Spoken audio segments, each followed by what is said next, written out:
교회는 세상으로부터 부름받은 하나님의 자녀입니다. 동시에 세상으로 보내어지는 예수 그리스도의 제자다라고 할 수 있습니다. 교회는 하나님의 자녀인 동시에 예수 그리스도의 제자.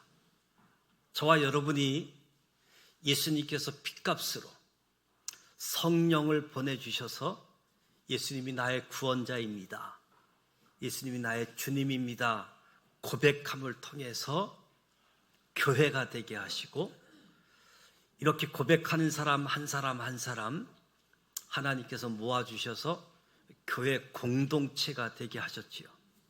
저와 여러분은 하나님의 자녀된 특권을 가지고 예수님의 제자된 책임의식을 가지고 나아가는데, 하나님이 저와 여러분에게 은사를 주셨습니다.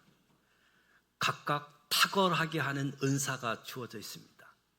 뿐만 아니라 하나님의 말씀에 순종할 기본적인 의무감을 가지고 교회를 세워가고 교회를 든든케 하고 교회에 주어진 사명을 감당하게 되어지는 거지요. 이 땅에 교회가 존재하는 이유는, 첫 번째는 하나님을 위해서 교회가 존재하는데 예배를 위해서 교회가 존재합니다. 예배를 위해서. 그래서 우리가 모이는 교회, 흩어지는 교회, 교회의 하나님을 위한 존재는 영광스러운 예배를 드리기 위하여. 영광스러운 예배는 오늘 이 자리뿐만 아니라 하나님 나라 천국에 가서까지도 하나님 보좌 앞에서 영광스러운 예배는 이어질 겁니다. 교회 존재 이후 이 세상을 위해서 존재하는 이유는 증인, 증거, 전도를 위해서 존재하는 거지요. 교회가 이 땅에 존재하면서 잃어버린 영혼들이 날마다 하나님께로 돌아오는 겁니다. 이 일은 이 세상에 존재할 때만 할 수 있는 일들이지요. 저와 여러분이 이 땅에 남겨둔 이유 중에 하나는 잃어버린 영혼들을 하나님께로 돌아오게 하기 위해서, 증인된 사명 전도하기 위해서 하나님은 남겨두셨다. 그렇지 않으면 젊은 사람도 하나님이 데리고 갈 수 있겠지요. 넌 하나님 앞에서 예배해 할 수 있겠지요. 교회가 교회를 위해서 존재하는 이유는 훈련입니다. 훈련은 필요할 때 필요한 사람으로 준비되어지는 훈련 교육이라고 할 수 있겠지요. 교회가 존재하는 이유, 위를 향해서는 예배이고 세상을 향해서는 전도이고 교회 안을 향해서는 훈련, 교육이라고 할 수 있습니다. 처음부터 필요한 일 감당할 수 있는 사람은 없습니다.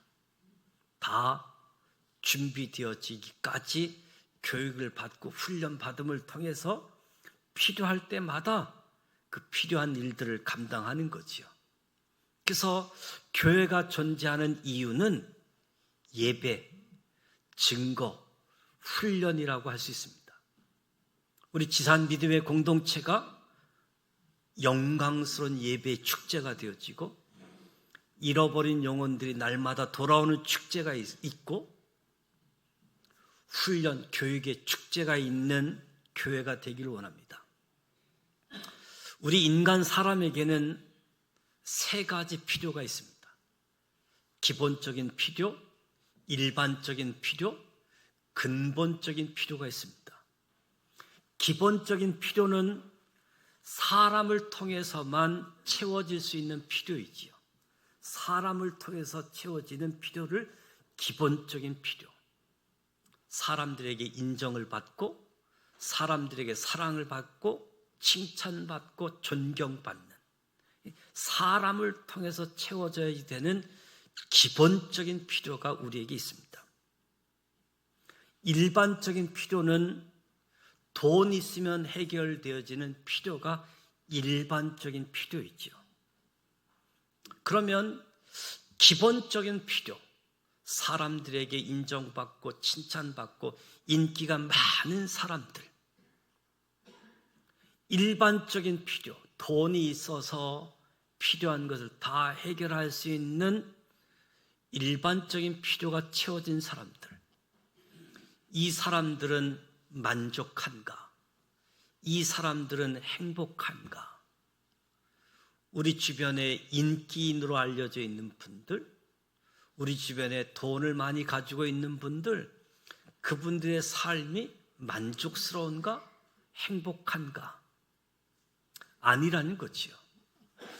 사람의 기본적인 필요가 채워졌다라고 할지라도, 일반적인 필요가 다 채워졌다라고 할지라도 근본적인 필요가 있다는 겁니다.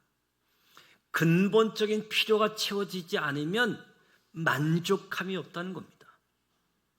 근본적인 필요는 하나님만이 채울 수 있는 필요. 그래서 근본적인 필요다라고 이야기합니다. 돈으로 해결하는 일반적인 필요가 조금 부족해도 기본적인 필요, 사람과 함께하고 사람에게 인정받고 사람에게 존경받으면 좀 살만하지요. 근데 외로움, 왕따, 사람들에게 기본적인 필요가 채워지지 않으면 인생을 마감하려고 하는 거지요. 일반적인 필요가 부족해도, 기본적인 필요가 부족해도 근본적인 필요가 채워지면 그 사람은 만족해하고 행복해합니다. 그런데 어리석은 것은 이 근본적인 필요를 일반적인 필요로 채우려고 하는 것, 근본적인 필요를 기본적인 필요로 채우려고 하는 것을 어리석다. 하나님만 채울 수 있는 필요, 근본적인 필요인데 사람들에게 인정받는 것으로 돈으로 해결하려고 하는 것은 참으로 어리석은 것이다. 그렇다고 한다면 이 근본적인 필요를 어떻게 채울 것인가? 어떻게 해결할 것인가? 오늘 이사야 55장 말씀을 보면 너희가 어찌하여 양식 아닌 것을 위하여 은을 달아주며 배부르지 못할 것을 위하여 수고하느냐? 내게 듣고 들을지어다. 그리하면 너희가 좋은 것을 먹을 것이며 너희 자신들이 기름진 것으로 즐거움을 얻으리라. 하나님이 책망하십니다. 어찌하여 양식 아닌 것을 위하여 근본적인 필요를 일반적인 필요 돈으로 채우려고 하느냐? 돈으로 채우려고 하니까 돈이 우상이 되는 인생이 되고 있는 거죠. 근본적인 필요를 기본적인 필요, 사람으로 채우려고 하니까 결국 사람이 우상이 되는 인생입니다. 근본적인 필요에 대한 하나님의 해결책은 구약 성경에서는 하나님 말씀을 채우는 것으로 하나님의 해결책을 제시합니다. 초청해서 들으라. 내게 듣고 들을지어다. 좋은 것을 먹을 것이고 즐거움을 얻으리라. 하나님은 인간의 근본적인 필요, 이 근본적인 목마름을 해결하고자 저와 여러분을 예배자로 부르시고 예배자로 세우십니다. 오라 너희 모든 목마른 자들아, 너희는 귀를 기울이고 내게로 나와 들으라. 그리하면 너희 영혼이 살리라. 목마른 인생을 초청하십니다. 요한복음 4장에 보면 예수께서 대답하여 이르시되 이 물을 마시는 자마다 다시 목마르려니와 내가 주는 물을 마시는 자는 영원히 목마르지 아니하리니 내가 주는 물은 그 속에서 영생하도록 솟아나는 샘물이 되리라. 이 요한복음 4장에 등장하는 수가성의 여인은 목마른 인생을 대표하는 사람이지요. 근본적인 필요를 해결하고 있는 장면입니다. 근본적인 필요, 목마름이 있는데 그 필요는 하나님을 예배하게 되어질 때 채워진다. 하나님을 예배하게 되어질 때 근본적인 필요, 목마름이 해결되어진다는 거지요. 그러니까 예배는 목마른 인간에 대한 하나님의 해결책입니다. 사람들을 통해서 기본적인 필요를 채우고자 힘쓰다 보면, 일반적인 필요를 위해서 돈으로 해결하고자 힘쓰다 보면 근본적인 필요가 채워지는 것이 아니라 근본적인 필요가 더 목말라지게 되어진다. 목마름이 더 커지게 되어진다. 이 목마름의 해결을 구약 성경에서는 말씀으로 해결하시고 신약 성경에서는 성령으로 목마름을 채워주십니다. 근본적인 필요, 이것이 해결되어졌는지 확인할 수 있는 방법은 당신은 행복하십니까? 당신은 만족하십니까? 나 자신에게도 끊임없이 질문을 하고 내 이웃, 내 주변에 있는 분에게도 당신은 행복하십니까? 당신은 만족하십니까? 여기에 만족함이 없으면, 여기에 행복함이 없으면 근본적인 필요가 채워진 것이 아니기 때문에 다른 것으로 채우려고 사람을 통해서, 사람들과의 만남을 통해서, 돈을 통해서 채우려고 하다 보니까 하나님 외에 우상을 가지고 채우려고 하는 거지요. 그래서 우리는 자꾸 확인해야지 됩니다. 근본적인 필요에 대한 목마름이 채워지고 있는지. 구약 성경에서는 하나님의 말씀, 신약 성경에서는 하나님의 영, 성령으로. 한 문장으로 이야기하면 성령님께서 말씀을 통해서 목마름을 채워주신다. 그래서 저와 여러분은 말씀을 깨달아야지 됩니다. 자신의 믿음의 수준에서 깨닫기만 하면 됩니다.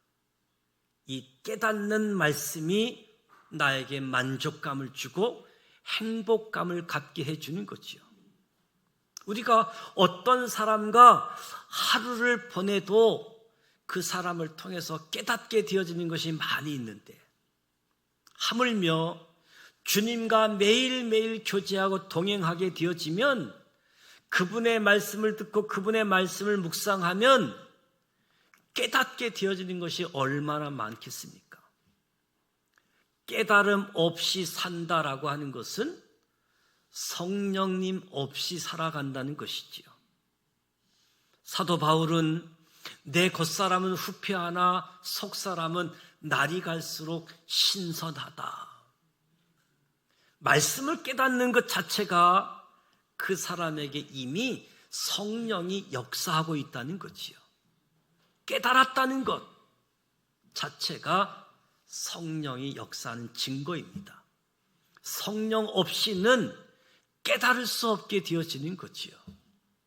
오늘 저와 여러분에게 하나님의 말씀으로, 성령님의 임재하심으로 깨달아지는 말씀, 그 말씀이 근본적인 해결책, 하나님이 채워가시는 거지요.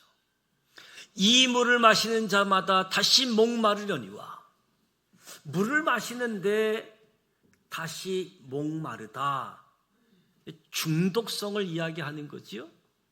다시 목마르다. 기본적인 필요를 채우고자, 일반적인 필요를 채우고자, 그 목마름을 해결하고자 사람들을 만나고 돈을 만나는데 다시 목말라지는 중독성, 이것은 더 심해지고 더 깊어지는 거지요. 사람이 중독되어지면 거기서 벗어나지 못하게 되어집니다. 마약, 도박, 게임, 이런 중독뿐만 아니라 오늘에는 운동에 중독된 사람, 아침부터 저녁 늦게까지 운동으로 살아가는 사람들. 그러나 그 안에는 목마름이 더 심해지고 깊어진다는 거죠. 오직 성령님만이 완벽하게 중독을 해결하십니다. 성령님이 역사하셔서 말씀하시고 그 말씀을 깨닫게 해주시는 거지요. 그래서 예배가 중독에 대한 유일한 해결책이다라고 이야기할 수 있습니다. 예배는 목마른 인간에 대한 하나님의 해결책이지요.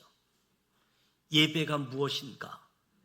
예배, 문자적인 개념으로는 엎드리다, 절하다, 무릎을 꿇다. 하나님께 절하고 엎드리고 무릎 꿇는 것이 문자적인 예배이지요. 사전적인 예배의 개념은 최상의 존재에게 최고의 경의를 표하는 것, 하나님을 경외하는 것이 예배입니다. 예배의 본질적인 개념은 드리는 것이지요. 예배의 본질은 하나님을 최고로 사랑하는 것, 나의 사랑을 하나님께 드리는 겁니다. 사랑이 예배의 동기이고 예배의 목적이지요. 타락은 하나님을 사랑하지 않는 것입니다. 그래서 이기적인 존재, 자기중심적인 존재는 예배할 수가 없습니다. 하나님을 사랑하는 데 실패하면 하나님을 예배하는 데 실패하는 거지요. 하나님을 사랑하지 않는 분이 하나님을 예배하는 것은 하나님을 수단으로 삼는 거지요. 하나님을 사랑하는 것이 목적인데 복을 받으려고 하는 것, 이것이 목적이 되어지면 하나님이 수단이 되어집니다. 하나님을 수단으로 삼게 되어지면 언제든지 하나님을 버릴 수 있게 되어지는 거지요. 우린 가치가 없으면 버리게 되어지잖아요. 하나님이 나한테 복을 안 주는 것 같아.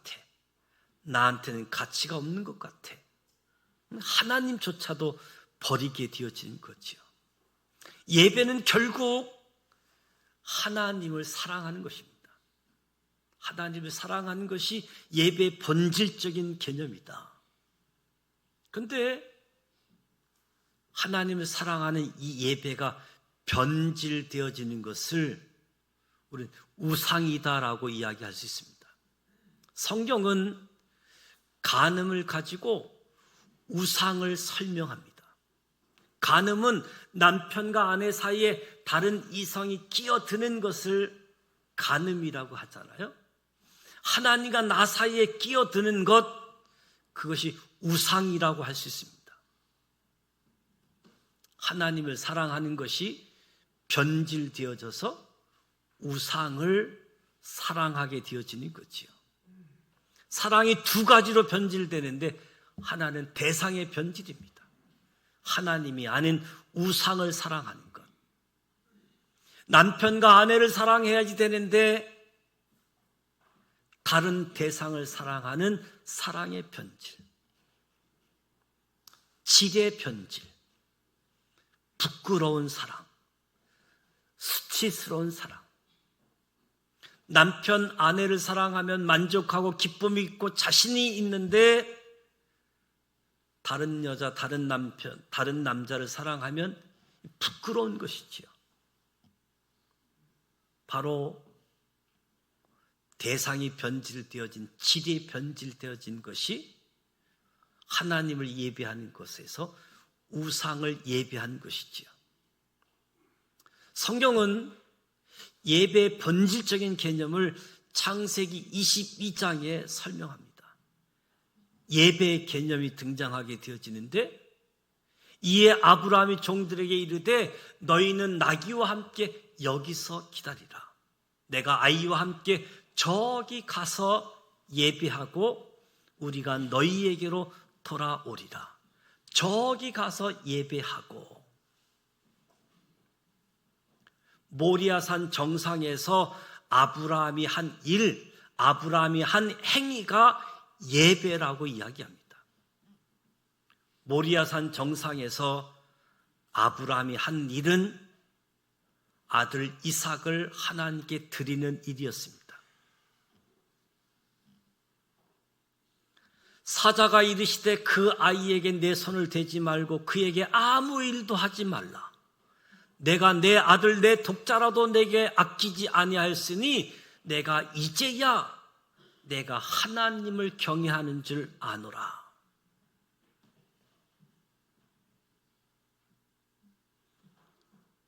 하나님을 경외하는 줄 아노라. 아브라함이 모리안 정상에서 한 일, 예배는 하나님을 사랑하는 일, 내 아들보다 하나님을 더 사랑합니다. 이것이 예배였고 그 예배가 하나님 사랑이었습니다.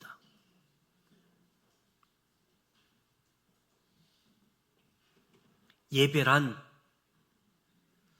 하나님을 사랑하고 하나님을 위해서 최선을 다하는 거지요. 하나님을 위한 목적을 가지고 최선을 다하는 것이 예배입니다. 저는 우리 청소년 학생들에게도 너희들은 공부하는 것이 하나님의 일이다. 공부하는 것도 예배다. 그래서 하나님을 위해서 최선을 다해라. 하나님을 사랑하는 마음으로 공부해라. 최선을 다해라. 그것이 우리의 삶의 자리에서 예배다라고 이야기합니다. 우리는 저와 여러분이 행하는 모든 것이 예배일 수도 있고 우상일 수 있습니다. 저와 여러분이 먹고 마시고 무슨 일을 하든지 예배가 될 수 있고 우상이 될 수 있습니다. 판단 기준은 하나님을 위하여서 하면 예배이고, 똑같은 일이라고 할지라도 자기 자신을 위하면 우상이 되는 거지요. 이 일을 왜 해야지? 질문해야지 됩니다. 처음 출발을 잘 했어도 진행 과정에서 변질할 수 있기 때문에 이 일을 왜 해야지 되는가? 나는 최선을 다하고 있는가? 질문하는 겁니다. 하나님을 위해서 최선을 다하고 있는 것이 예배이기 때문에 창세기 22장의 시험은 하나님이 아브라함에게 너는 나를 사랑하냐? 나보다 내가 선물로 준 선물을 사랑하느냐? 하나님을 사랑하냐? 이삭을 사랑하느냐? 시험이지요. 저와 여러분의 신앙생활 평생 우리의 시선이 어디에 있는지 싸움입니다. 내게 선물을 주시는 하나님께 시선이 있는 것인지, 하나님이 주는 복에만 나의 시선이 머물러 있는 건지, 하나님께 하나님이 준 선물, 나의 시선이 어디에 있는가? 저와 여러분이 복을 많이 받으면 받을수록 시험도 크게 되어집니다. 바라보는 유혹이 점점 더 커질 겁니다.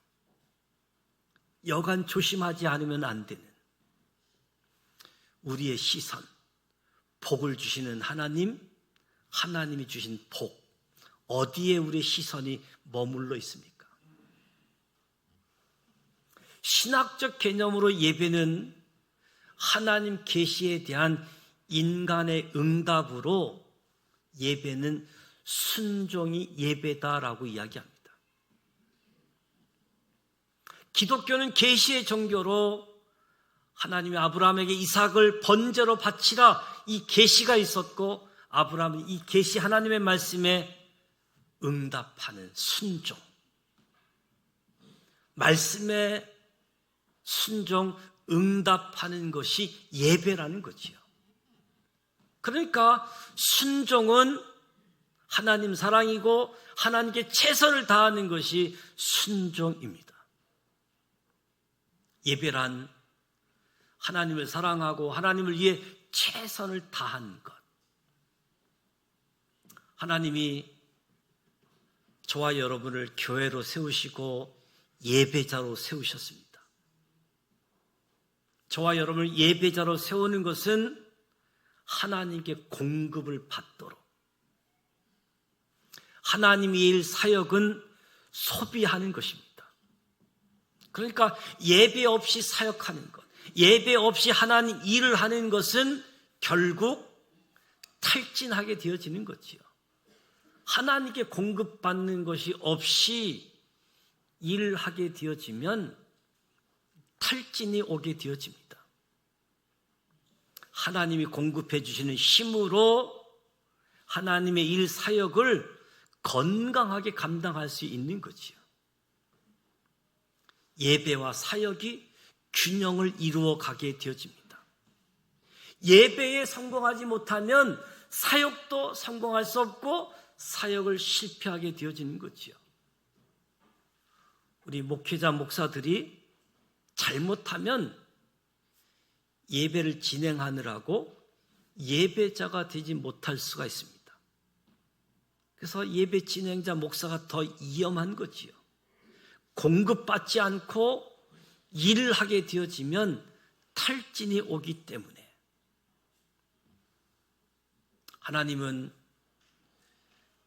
기본적인 필요, 일반적인 필요, 근본적인 필요, 하나님만이 해결해 줄 수 있는 근본적인 필요, 예배를 통해서 해결하시는데 하나님을 알되 하나님을 영화롭게도 아니하고 감사하지도 아니하고 모든 것을 하나님 대신 우상으로 채우고자 하는 이 어리석은 일들, 너희는 먼저 그의 나라와 그의 의를 구하라, 이 모든 것을 너희에게 더하시리라.